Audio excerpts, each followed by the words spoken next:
25 अगस्त को प्रदोष, भौम प्रदोष। सारे प्रदोषों में कामना सिद्धि की प्रदोष अगर मानी गई है तो भौम प्रदोष को माना जाता है, मंगलवार को माना जाता है। मंगलवार के दिन, मंगल के दिन जब प्रदोष पड़ती है तो भौम प्रदोष कहलाती है। और उस दिन जब हम बाबा को प्रदोष काल में शंकर भगवान के शिवलिंग पर काली तिल को पीस कर उसका लेपन कर कर जो कामना कर कर जल चढ़ाया जाता है, जैसे जैसे वो तिल बहता है उसकी चिकनाई शंकर की शिवलिंग पर रह जाती है, वैसे ही हमारी कामना पूर्ण होती है। काली तिल को पीस कर गलाना, पीसना, उसका उपटन तैयार कर कर कामना कर कर उसमें थोड़ा चंदन मिलाकर भगवान शंकर के शिवलिंग पर उसका लेपन कर। केवल भौम प्रदोष पर, सोमवार का पड़ जाए, बुधवार का पड़ जाए, उस प्रदोष पर नहीं हो सकता। केवल भौम प्रदोष पर, मंगलवार का प्रदोष पड़ेगा उसी पर ही कर सकते।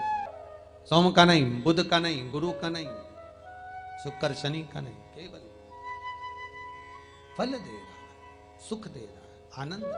मंगलवार की प्रदोष की जो प्रदोष पड़ती है वो इच्छा पूर्ति करती है। प्रदोष के दिन गाय के दूध का घी बनाकर उसकी एक उंगली घी की अशोक सुंदरी वाली जगह पर लगाकर, जो व्यापार नहीं चलता हो, दुकान नहीं चलती हो, अशोक सुंदरी वाली जगह पर घृत लगाकर घर के दरवाजे पर या व्यापार के द्वार पर उस उंगली को लगा देना चाहिए।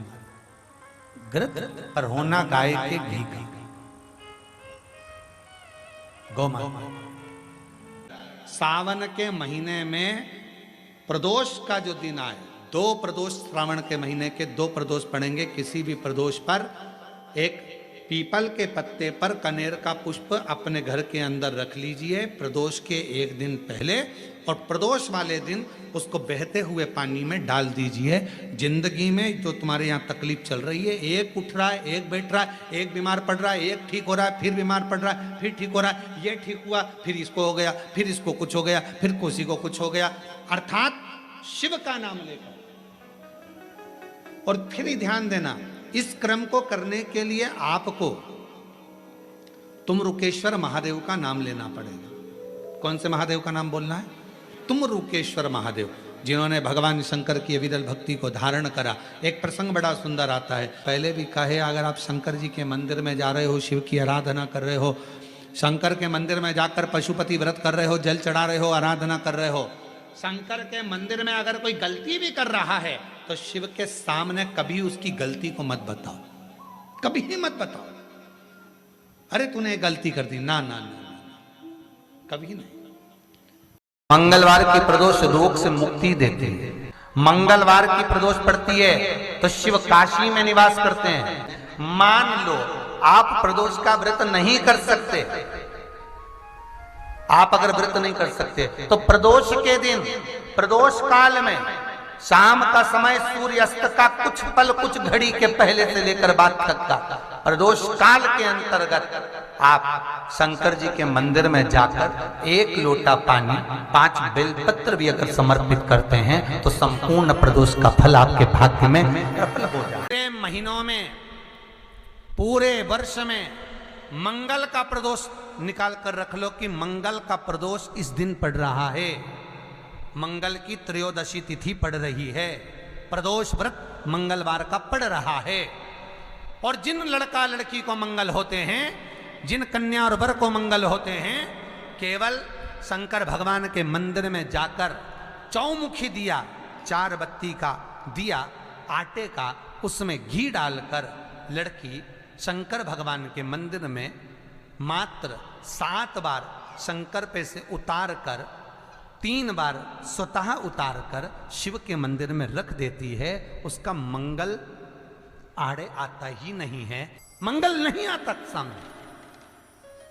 मंगल प्रदोष व्रत का इतना महत्व है महाराज। श्रावण के महीने की प्रदोष, प्रदोष काल में शाम का समय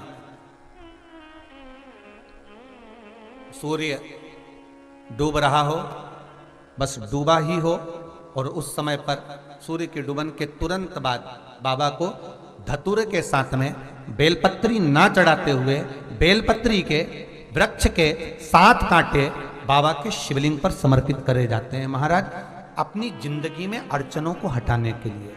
फिर आप जिस व्यापार में उतरे, जिस व्यवसाय में उतरे, जिस नौकरी में उतरे, आप दिल से करें, आपको तरक्की मिलेगी। आप हार नहीं सकते, नीचे नहीं आ सकते, उन्नति पर ही चढ़ेंगे। प्रदोष, ओम प्रदोष के दिन प्रदोष काल में शिव जी के मंदिर में शंकर के शिवलिंग पर 3 जगह पर कनेर का पुष्प समर्पित करना प्रारंभ करें। पहला अशोक सुंदरी की जगह पर, दूसरा जहाँ शिवलिंग रखा हुआ है उस जलाधारी पर, कटी पर, और तीसरा शंकर भगवान के शिवलिंग पर पुष्प कनेर का रखना प्रारंभ कर दो। उसमें से अशोक सुंदरी वाले पुष्प को घर लेकर आना प्रारंभ कर दो। भौम प्रदोष के दिन 4 से 5 भौम प्रदोष करोगे और एक दिन मेरा बाबा तुम्हारा गर्भ ठहरा देगा और बाबा की कृपा से तुम्हारे घर में संतान। जब जीवन में तुम्हें लगने लगे कि तुम्हारे पास में लक्ष्मी की कमी हो रही है, धन की कमी हो रही है, संपदा की कमी हो रही है, वैभव की कमी हो रही है, खूब मेहनत करना, कर्म को जागृत करना, परिश्रम पूरा करना, रात दिन एक कर देना। और साथ में शंकर जी के मंदिर में बेलपत्र हमेशा कब चढ़ाते हो? पहले तुम जल चढ़ाते हो, उसके बाद बेलपत्र चढ़ाते हो। पर जब तुम्हें लगने लगे कि मेरे घर में संपदा की कमी हो रही है, धन की कमी हो रही है, धन के पीछे क्लेश हो रहा है, पैसे के पीछे क्लेश हो रहा है, तो उस बेलपत्र को पहले चढ़ाओ और जो घर से जल लेकर आई हो वो बाद में चढ़ाओ। और जब तुम उस जल को बाद में चढ़ाओगी और बाद में चढ़ाने के बाद उस चढ़ी हुई बेलपत्र को अपने घर लेकर आओगी, रखो रात भर, फिर दूसरे दिन उस बेलपत्र को वापस लेकर जाओ, फिर नया बेलपत्र चढ़ाया, पुराना बेलपत्र वहीं छोड़कर आई, फिर नया बेलपत्र चढ़ाया, पुराना बेलपत्र वहीं छोड़कर आई। ये क्रम जो 21 दिन तक लगातार कर लेता है, 22वें दिन वो खुद कह सकता है कि मेरे घर में अब भगवान ने हाथ पकड़ लिया, मेरे घर में संपदा देना प्रारंभ कर। एक बेलपत्र में लक्ष्मी, अपालक्ष्मी, धनलक्ष्मी, 3 लक्ष्मियों का भाव कुमार खंड वर्णन करता है कि एक बेलपत्र के पत्र में वो सुख होगा, वो आनंद हो। एक दिन शाम का समय, प्रदोष का दिन, प्रदोष का दिन, प्रदोष काल, शाम का समय, भगवान देव अधिदेव महादेव माँ जगतजननी पार्वती जी के साथ में भ्रमण पर निकले। देखिए, अगर प्रदोष का व्रत नहीं कर सकते, प्रदोष के दिन आप व्रत नहीं कर सकते, मान लो आपसे भूखा नहीं रहा जाए, प्रदोष का व्रत नहीं कर सकते, प्रदोष के दिन आप भूखे नहीं रह सकते, मंदिर भी नहीं जा सकते, दिया भी नहीं लगा सकते, तो शिव महापुराण की कथा कहती है कि प्रदोष के दिन, प्रदोष काल में अपने ही दरवाजे के पास में देवाधिदेव महादेव का स्मरण कर लक्ष्मी की वृद्धि के लिए, कार्य सिद्धि के लिए, संपदा को प्राप्त करने के लिए आप अपने ही दरवाजे के पास में एक दीप लगा सकते हो। कौन से दिन? प्रदोष के। एक बात और अच्छे से समझ लीजिए, जो बच्चे चिड़चिड़े होते हैं, चाहे घर में बेटे हों, बहुएं हों, सास हो, ससुर हो, परिवार में छोटे छोटे बच्चे हों, चिड़चिड़ प्रवृत्ति करते हों या चिड़चिड़ा स्वभाव हो, जरा जरा सी बात में क्रोध आ जाता हो, बोलने का भान नहीं रह पाता हो, शब्दों के बाण चलते हों, तो महाराज प्रदोष के दिन, प्रदोष काल में बेलपत्री के पेड़ के नीचे एक जो पत्ता आपके पास में हो, पान का मिल जाए तो पान का, पीपल का मिल जाए तो पीपल का, बेलपत्र का मिल जाए तो बेलपत्र का, उस पत्ते पर मात्र थोड़ा सा शहद और 7 दाने चावल के रखकर घी का दिया लगा दो महाराज, और थोड़ा सा जल हाथ की अंजलि में लेकर भगवान देवाधिदेव महादेव का स्मरण कर कर कि इस बेलपत्री के वृक्ष के नीचे माता लक्ष्मी, पार्वती सरस्वती विराजमान है। इसी बेलपत्री के पेड़ के नीचे मेरे देव अधिदेव महादेव का 12 ज्योतिर्लिंग का स्वरूप प्रकट है। उनका स्मरण कर कर जल चढ़ा दीजिए और उसका स्मरण कर लो जो चिड़चिड़ प्रवृत्ति करता हो, क्रोध करता हो, जिसको बोलने का भान नहीं होता हो, सम्मान नहीं देता हो, अपशब्द कहते हो, उनका स्मरण कर कर आप छोड़ेंगे। एकदम एक प्रदोष करेंगे, दूसरे प्रदोष तक तो आपको कोई दिक्कत ही नहीं। 2-3 प्रदोष कर कर देखिए, बाबा कृपा करें। बच्चों को पढ़ने का कह रहे हो, पढ़ने बैठो पढ़ने बैठो पढ़ने बैठो पढ़ने बैठो, तो एक आध प्रयास बच्चों के लिए भी कर लिया करो कि भाई ठीक है, बच्चे लोग विद्या में प्रबल होंगे।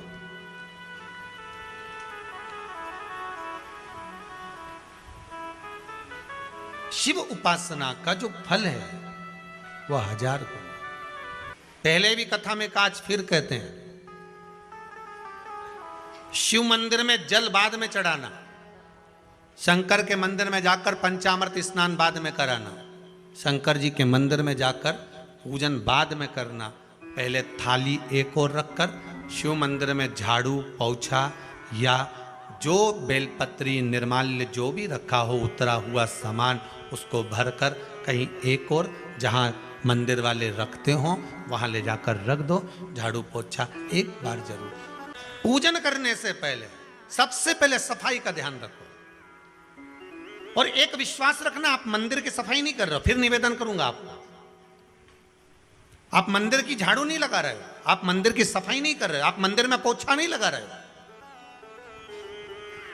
जितना हाथ आप मंदिर में फेर रहे हो सफाई के लिए, उतना आपके जीवन में जितना दुख है, जितनी तकलीफ है, जितना कष्ट है, जितनी बीमारी है, उस पर हाथ फेर रहे हो। मंदिर में नहीं फेर रहे हो। नहीं तो सारी दुनिया में जितने मंदिर हैं, सारे मंदिरों में ट्रस्टियों ने कुछ ना कुछ लगा के रखा है। स्वीपर आता है, साफ करके जाता है, ये आएगा सफाई कर कर जाएगा। पंडित जी होंगे तो बुआरी लगा देंगे, पंडित जी होंगे सफाई कर देंगे। उन्होंने तो पंडित जी को बोल के रखा है कि साफ कर दो, पंडित जी करते भी हैं। पर पहला फर्ज आपका है कि आप मंदिर में आए हो तो पहले आप सफाई करो। क्यों? क्योंकि हम उसका द्वार साफ रखें।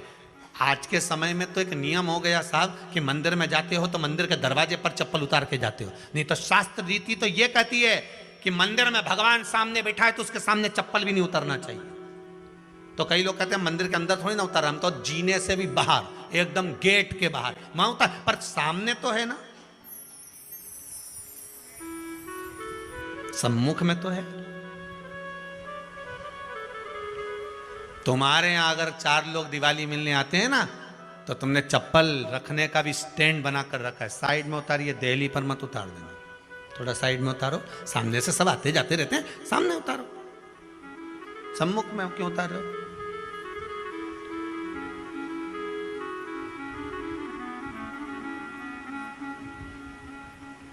थोड़ा द्वार पे से दूर उतारिए।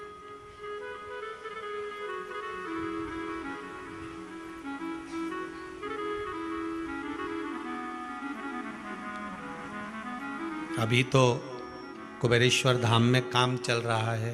आप लोग जो दान दे रहे हो, आपके दिए हुए दान से निर्माण चल रहा है। अभी तो आप पहनकर जूता चप्पल भी अंदर आ जाते हो। भले दूसरे मंदिरों में चप्पल पहनकर हमने देखा है, आधिकाधिक मंदिरों में, ब्रजभूमि पर भी बहुत मंदिरों में लोग अंदर जूता पहनकर चले जाते हैं, पर जब तक बाबा नहीं बैठा तब तक तो आप पहनकर आ रहे हो।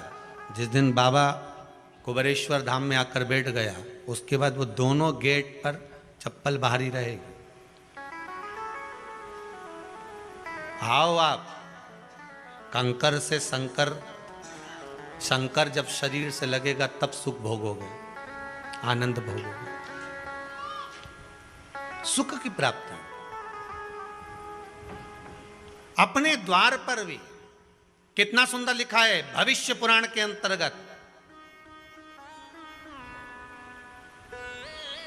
और विष्णु पुराण में भृगु बाबा का चरण का चिन्ह भगवान विष्णु की छाती पर रहा। भगवान विष्णु की छाती पर भृगु बाबा के चरण का चिन्ह रहा।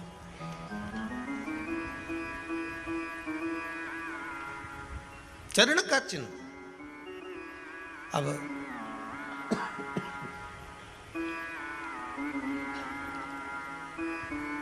भविष्य पुराण में लिखा है कि अगर हम मंदिर के द्वार पर घर के चौखट के एकदम सामने चप्पल उतार देते हैं, 7 बार दिन भर में से, कितनी बार? 7 बार विष्णु पुराण कहती है ऐसा कोई दिन नहीं होता जिस दिन दरवाजे पर 7 बार लक्ष्मी आकर खड़ी नहीं होती हो। कल एक कथा कही थी आपको कि प्रत्येक मनुष्य के भाग्य में सुख लिखा है, केवल मंथन करना। भविष्य पुराण कहती है 7 बार लक्ष्मी प्रत्येक मनुष्य के दरवाजे पर जाकर खड़ी होती है, पर द्वार पर चप्पल पड़ी होने के कारणवश वो लौट कर चली जाती है। बहुत ध्यान दीजिएगा महाराज, थोड़ा सा आपको बुरा लगेगा, लग जाए, और शिव पुराण है, जीवन संवार देगी तो अच्छी बात है, जीवन संवार दे तो अच्छी बात है। मंदिर के द्वार पर हम जब चप्पल छोड़ते हैं,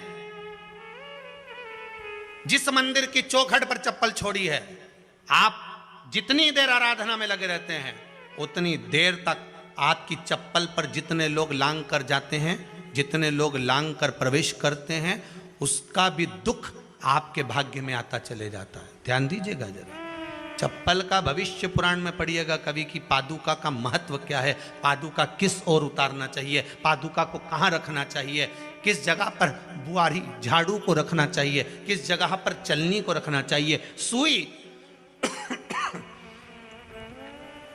उस सुई को जिस हाल में सब बैठते हैं उस हाल में क्यों रखा जाता है? सुई तो इतनी सी है, पर जिस हाल में सब बैठते हैं उस हाल में ना तो झाड़ू रखते हैं, उस हाल में ना चलनी रखते हैं। भैया क्यों नहीं रखते? कारण क्या है कि जिस हाल में सब बैठकर बात करें, आवक जावक की बात हो, व्यापार की बात हो, लक्ष्मी की बात हो, प्रेम स्नेह की बात हो, आपस में बैठकर सब चर्चा कर रहे हो, अगर वहां छलनी होगी, झाड़ू होगी, तो बैठे बैठे बात करने में विवाद चालू हो जाएगा। 15-20 मिनट तुमने बहुत प्रेम की बात करी, अच्छे से बात करी, पति पत्नी बहुत प्रेम की बात कर रहे थे, मालूम पड़े बात करते करते से कब झगड़ा उत्पन्न हो जाए तो समझ में नहीं आया। हमारी बहू को क्या हो जाता है, बैठे बैठे बात करते करते झगड़ा कर देती है, जरा सी बात में झगड़ा चालू हो जाता है। कारण क्या है? जिस हाल में तुम बैठ रहे हो, जिस कमरे में तुम बैठ रहे हो, जिस हाल के अंदर सब बैठकर चर्चा करते, बात करते, चित्त करते, आपस में बैठकर सब लोग एक दूसरे के बातचीत करने बैठे हैं, आय व्यय देखने बैठे हैं, दुकान व्यापार की बात करने बैठे हैं, उस जगह पर भी झगड़े का क्रम कहां से आ गया? एक ना एक का मुंह क्यों फूल गया? कारण क्या था? कोई बात टेंशन क्यों आ रहा है? मतलब उस हाल में या तो चलनी रखी है या झाड़ू रखी है, भले तुमने सोफे के नीचे फंसा दियो, भले तुमने पीछे फंसा दियो, पर पड़ी जरूर है, रखी जरूर है, कहीं ना कहीं पड़ी होगी। क्यों कहते हैं कि जिस हाल में आप बैठ रहे हो, जहां पर आप संपदा की बात कर रहे हो, दौलत की बात कर रहे हो, व्यापार की बात कर रहे हो, व्यवसाय की बात कर रहे हो, उस हाल में अगर कहीं कैलेंडर टंगा हो, कोई सामान ऐसा रखा हो, कोई पर्दा ऐसा लगा हो, कोई चीज ऐसी लगी हो, तो उसमें एक सुई उसमें रख दीजिए। क्यों कहते हैं? हमारे यहाँ दूल्हा भी जाता है ना, तो उसका जो साफा बनता है या जूता उसको पहनाते, उस तक में पिन टच करके भेज देते हैं। बोलो सही है कि गलत है? दूल्हा तोरण लगाने जा रहा है, दूल्हा तोरण देने जा रहा है, तो उसके जूते में भी पिन घुसेड़ कर भेजते हैं, पिन लगा कर भेजते हैं, उसके साफे में पिन लगा कर भेजते हैं। एक भले सुई नहीं लगाएंगे तो आल पिन लगा कर भेज देंगे। क्यों भेजते हैं? उसका कारण क्या? कि लक्ष्मी को लेने जा रहा है, संपदा लेने जा रहा है, और जिसको वो ब्याह करने जा रहा है उसका संबंध सुई और धागे के संबंध जैसा हमेशा सिला हुआ होना चाहिए, उधेड़ा ना जाए, कैंची जैसा कटा हुआ नहीं होना चाहिए। एक एक प्रमाण को जरा देखो तो। और दुनिया के लोग कहते हैं साहब हमारे यहाँ तो सुख नहीं है, शांति नहीं। शांति तुमने भंग करी, कोई दूसरा भंग करा।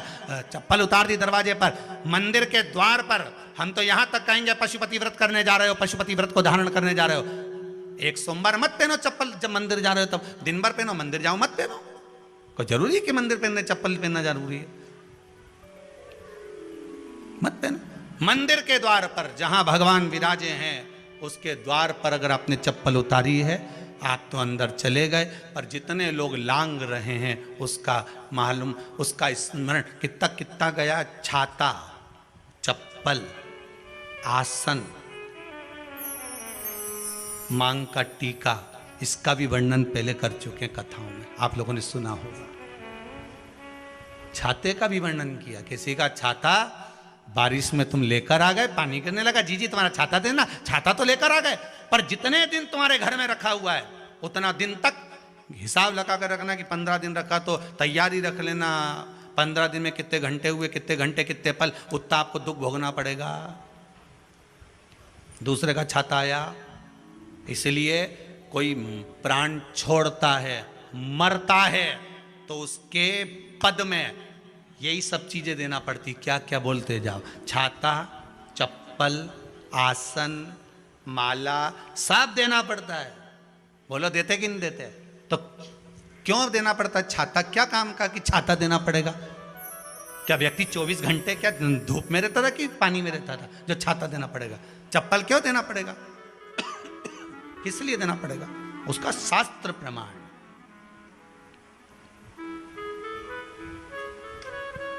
जरा सा राजा परीक्षित ने जरासंध के मुकुट को सिर पे पहन लिया था और बुद्धि बदल गई थी। शमीक बाबा के गले में मरा हुआ सर्प डाल दिया था। सही है कि गलत है? केवल मांग काटी का अर्थात सिर पर मुकुट बदला और काम हो गया। बहुत ध्यान देना पड़ता है महाराज, बहुत ध्यान देना पड़ता है।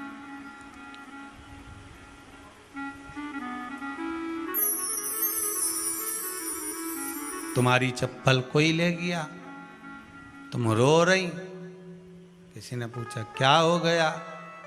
मेरी चप्पल कोई ले गया था, फिर मैं दूसरे की ले गई। तुम्हारी कोई दूसरा ले गया, तुम दूसरे की ले गई।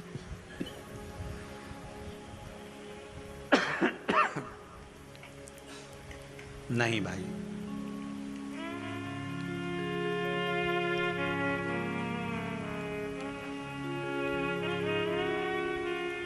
उसको प्राप्त करने के बहुत तरीके हैं।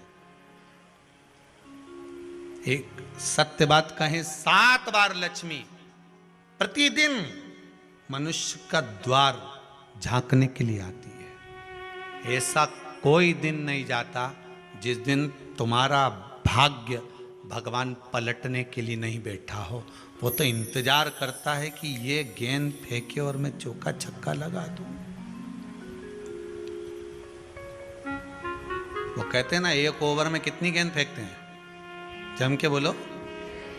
अरे एक ही फेंकते हैं। एक ओवर में कितनी गेंद फेंकते हैं? एक। वही गेंद बार बार फेंकते हैं ना, गेंद तो एक ही है नहीं। वो तो बार बार गिना है तो 6 बार गिना है, तो फेंकी तो एक ही है कि बदल बदल के फेंक दी, पीली नीली हरी गुलाबी? नहीं, एक ही है।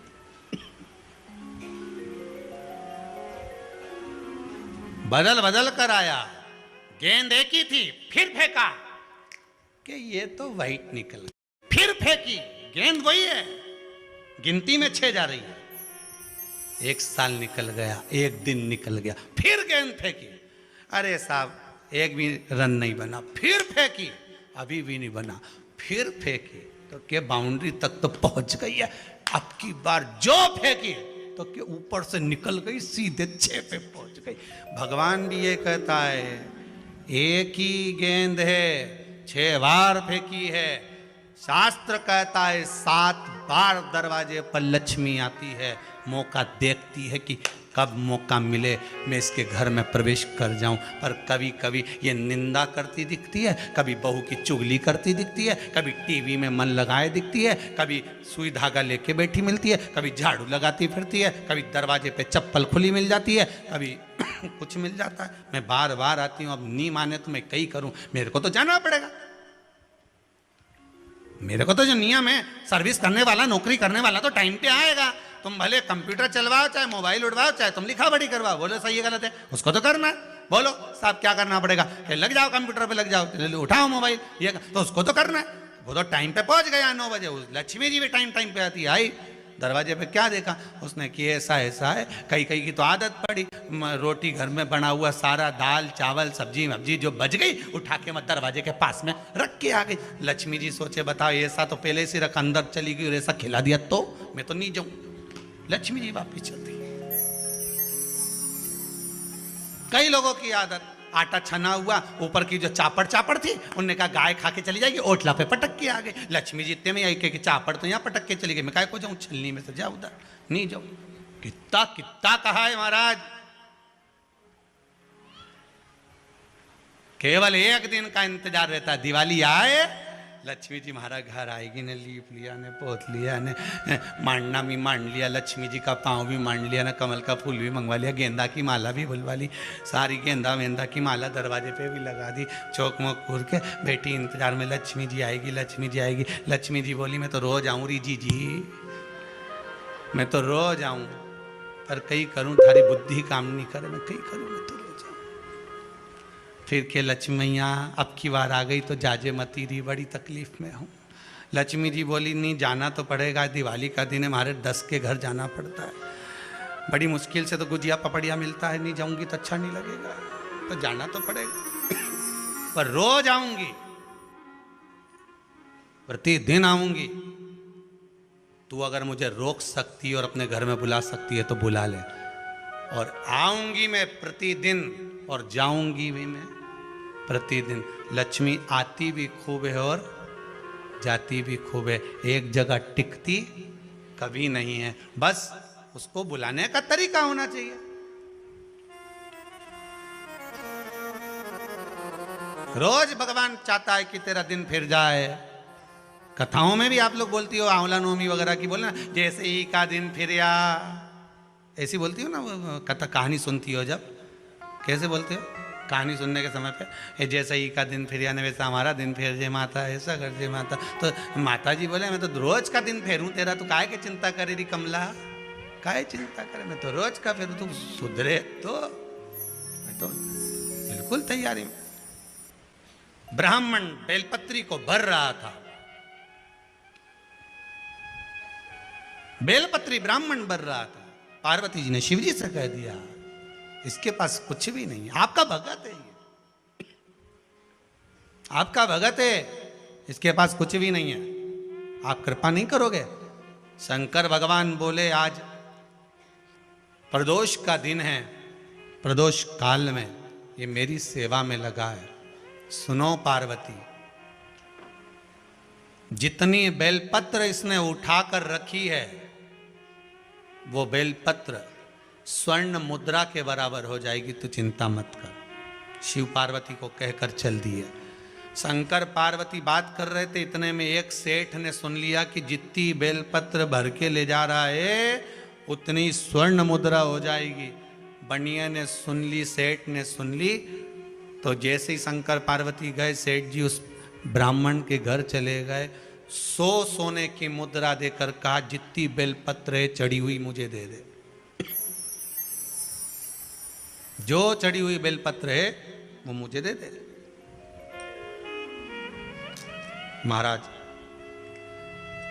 महापुराण की कथा यहां चल में 3 चीजों का वर्णन बड़ा विशेष आया है। महादेव, जम के बोलो पहले महादेव। दूसरा नंबर पर है भोला, जिसको कहते भोला शंकर। तीसरे नंबर पर है हर हर। इन 3 उच्चारण को व्यक्ति को, वैसे तो आप कभी भी महादेव बोलो, हर हर महादेव बोलो, भोला शंकर बोलो, मना नहीं है, पर इन 3 उच्चारणों को कहीं कहीं बहुत जरूरी में ले लेना चाहिए। पहला, जब आप किसी कार्य के लिए आगे बढ़ रहे हो और वो कार्य हो ही नहीं रहा, बहुत प्रयास कर लिया आपने और वो काम हो ही नहीं रहा, अथक प्रयास कर थक गए, तब घर से जब निकलो तो एक विचार कर कर निकला, मुख से कहकर निकलना कि आज मैं इस कार्य के लिए जा रहा हूं और मेरे साथ मेरा महादेव जा रहा है। कौन जा रहा है? महादेव जा रहा है। वापिस आओगे, ज्यादा से ज्यादा ये होगा 15 दिन, 20 दिन, 25 दिन, 30 दिन लगेंगे। जो कार्य कर कर आए हो उसका रिजल्ट आपके पक्ष में जरूर आएगा, क्योंकि महादेव को आप साथ लेकर जाते हैं। कोई काम अटक रहा, नहीं हो रहा, कोई भी शिवलिंग पर, कोई भी शिवलिंग, किसी भी प्रदोष में 3 नदियों का जल, 3 अलग अलग पुष्प, एक जैसे नहीं, और 3 धान्य। धान्य मतलब चावल ले लो, मूंग ले लो, चाहे गेहूं ले लो, ऐसे 3 तरह का अनाज, 3 धान्य, 3 पुष्प और 3 नदियों का जल। सबसे पहले 3 नदियों का जल जो तुम लेकर गए हो, बाबा को एक एक जल अपनी कामना कर कर समर्पित करो, त्रिजलेश्वर महादेव के नाम से। फिर 3 पुष्प जो लेकर गए हो अलग अलग, वो बाबा को समर्पित करो, और 3 तरह का जो धान्य लेकर गए हो, एक एक दाना, वो समर्पित करो। बाबा त्रिजलेश्वर महादेव के नाम से उनकी पूजन कर कर, आराधना कर कर, साधना कर कर, विनती कर कर, नंदी के पास में जब आकर बैठो तो उसमें से एक पुष्प, एक अन्न का दाना, धान्य का दाना लेकर नंदी के पास बैठ जाओ, अपनी कामना करो, प्रार्थना करो, उसको लेकर आ जाओ, और जैसे ही तुम्हारी कामना बाबा पूर्ण करे, फिर वापिस त्रिजलेश्वर महादेव के नाम से 3 नदी का जल। अब की बार जब वापिस करो तो 2 पुष्प नए और 1 पुष्प जो पुराना लेकर आए हो वो, 2 अनाज नए, 1 अनाज पुराना जो लेकर आए थे वो किसी भी शिवलिंग में जाकर त्रिजलेश्वर महादेव के नाम से समर्पित करोगे, मेरा देव अधिदेव महादेव तुम्हारी कामना को पूर्ण करेंगे। त्रिजलेश्वर कौन से महादेव हैं? त्रिजलेश्वर। और त्रिजलेश्वर महादेव की। घुटने का ग्रीस खत्म हो गया है, या घुटने में गैप आ गया है, या कमर में गैप आ गया है, और व्यक्ति को लगे कि मैं बैठ नहीं पा रही हूँ, जमीन पर नहीं बैठ सकती, डॉक्टर कह रहा है कि कुर्सी पर बैठना पड़ेगा, नीचे नहीं काम कर सकती, नीचे नहीं बैठ सकती, गुरिया चले गया है, डॉक्टर का इलाज करवाओ, डॉक्टर को दिखाओ, जांचें कराओ, जो बोले वो करो। साथ में एक काम और करो, अशोक सुंदरी वाली जगह पर रुद्राक्ष को रखें। अगर 5 मुखी रुद्राक्ष सीहोर का यदि आपके पास में है तो वो रुद्राक्ष को अशोक सुंदरी वाली जगह, अशोक सुंदरी का स्थान आप लोगों को पहले भी बताया, ये शिवलिंग, ये जलाधारी, ये जल बह रहा है, बीच में जो स्थान है वो अशोक सुंदरी का स्थान है। राइट में गणेश जी, लेफ्ट में कार्तिकेय जी, जलाधारी पार्वती जी का हस्तकमल, शिवलिंग शंकर का स्वरूप, शिवलिंग के ऊपर जो जल गिरता है ऊपर से, जया, विषहरा, शामरी बारी, दौतली, देव, शंकर जी की 5 लड़कियां जल गिराती, बीच में अशोक सुंदरी का स्थान, अशोक सुंदरी। अशोक सुंदरी वाले स्थान पर रुद्राक्ष को रखकर 5 दुर्वा अघोरेश्वर महादेव का नाम लेकर प्रदोष की प्रदोष समर्पित करें। उन 5 दुर्वा को लेकर आ जाएं और 5 समय ऐसा निकाल लें सुबह से लेकर शाम तक के बीच में कि मुझे इन 5 दुर्वा को एक एक कर कर धीरे धीरे चबा। 5 समय ऐसा निकाल लें सुबह से लेकर शाम तक के बीच में कि मुझे इन 5 दुर्वा को एक एक कर कर धीरे धीरे चबा चबा कर खाना है। उसको खाना प्रारंभ कर लें। रुद्राक्ष अपने जो बांधते हो गले में रखें या अपने पास में रखें और उस 5 दुर्वा को 5 प्रदोष कर लीजिए। और उसके बाद आपकी कमर में जो गैप है या दर्द है या नीचे नहीं बैठ सकते हो, धीरे धीरे धीरे धीरे उसमें आराम लगना प्रारंभ हो जाएगा। वो गुड़िया जो है अपनी जगह पर बैठे। अघोरेश्वर महादेव का नाम ले। प्रदोष काल किसको कहते हैं, प्रदोष का समय किसको कहते हैं? आप तो ये अंदाजा लगा कर रखो कि दिन ढल रहा हो, अंधेरा होना शुरू हो रहा हो, सूरज डूब रहा हो, चंद्र प्रकाशित हो रहा हो, अंधेरा अपना काम कर रहा है, सूरज ढलता जा रहा है, दिन कम होते चले जा रहा है और अंधेरा थोड़ा बढ़ते चले जा रहा है। इन दोनों का जो मिलन का समय हो, अब वो कितनी भी बजे, आप तो बस उसके मिलन का समय निकाल लो, वही समय प्रदोष काल कहलाता है। वही समय प्रदोष।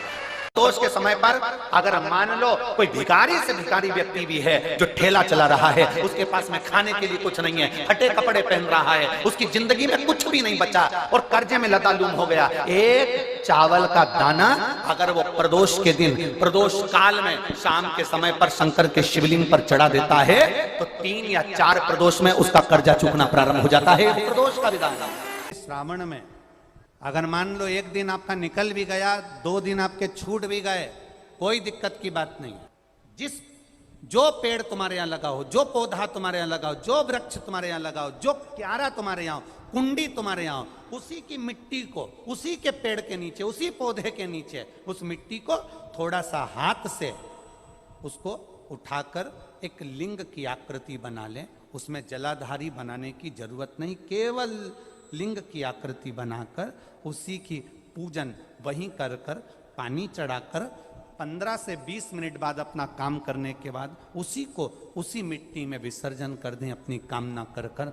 देव अधिदेव महादेव 2 महीने के बाद क्या देगा ये वही जान सकता है, वो क्या प्रदान करेगा ये उसके ऊपर। कनेर के पुष्प एक बेलपत्र में रखकर नंदीश्वर के पास में बैठकर श्री शिवाय नमस्तुभ्यम बोलकर अशोक सुंदरी वाली जगह पर स्पर्श कराकर भगवान शंकर पर 7 फूल के साथ बेलपत्री की डंडी अशोक सुंदरी की साइड हो, ऐसा स्मरण करते हुए शिव को समर्पित कर दे। वही बेलपत्री 5 बार नमः शिवाय या पंचाक्षर मंत्र, षडाक्षर मंत्र या श्री शिवाय नमस्तुभ्यम बोलकर वही बेलपत्री 3 प्रदोष, 4 प्रदोष, 5 प्रदोष, 2 प्रदोष, जितने प्रदोष आप चढ़ा रहे हैं प्रदोष काल में, वो बेलपत्री लाकर अपने कक्ष में अपने पूजन वाले स्थान पर रखते जाओ।